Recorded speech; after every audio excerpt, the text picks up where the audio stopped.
अस्सलाम वालेकुम। तो सब व्यूवर्स कैसे हैं। ये एक छोटा सा गार्डन है, बहुत ही खूबसूरत।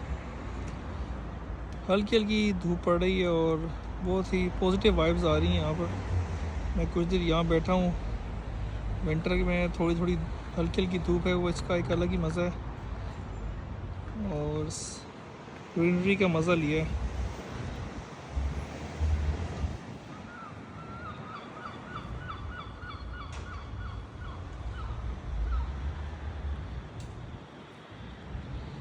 बहुत ही पुरसकून जगह है ये।